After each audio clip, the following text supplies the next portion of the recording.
Deryolar tez oqib ketdi, yoshligimni olib ketdi. Telbalar bo'lib sevganlar meni Marg'ilonda qolib ketdi.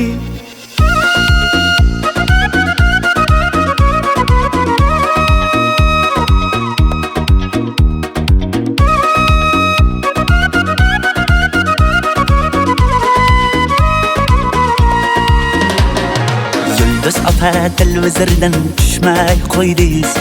Ukam bar deb bir qo'ng'iroq qilmay qo'ydingiz. Avvalgidek sochingizni bo'yamay qo'ydingiz.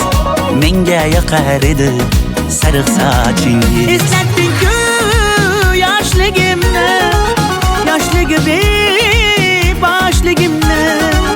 Kimlar sog'inmadi deysan, mening qalam qoshligimni. Daryo, daryo, oqar daryo. Kimlar sevib, kimlar qolib ketar ayro. Dardlarimni, sirlarimni toshlarga urib yuvib ketar daryo. Daryo, toshqin daryo. Kimlar sevib, kimlar qolib ketar ayro. Yoshligimni, sirlarimni, ko'z yoshimni yuvib ketar daryo.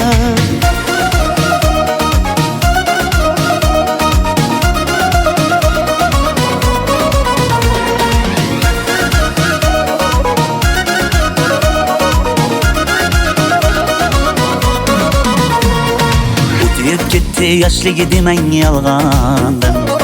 Chiroylisiz uncha janomdan. Go'zallikni bergan sizga osmondan. O'zgarmadingiz qoshlaringiz kamondan. Tushlarimda ko'chalar, onam yopgan kulchalar. Qolib ketgan qishlog'imni sog'inyapman bunchalar.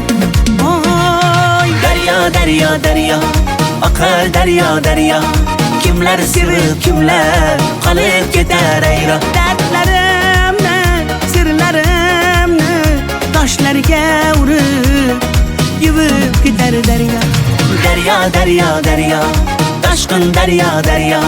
Kimlar sevib, kimlar qolib ketar ayro. Yoshligimni, sirlarimni, ko'z yoshimni yuvib ketar daryo.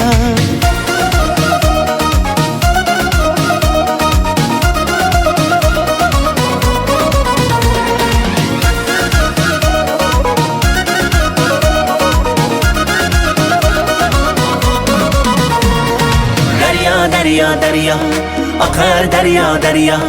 Kimlar sevib, kimlar qolib ketar ayro. Dardlarimni, sirlarimni toshlarga urib yuvib ketar daryo.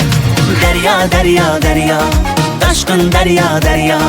Kimlar sevib, kimlar qolib ketar ayro. Yoshligimni, sirlarimni, ko'z yoshimni yuvib ketar daryo.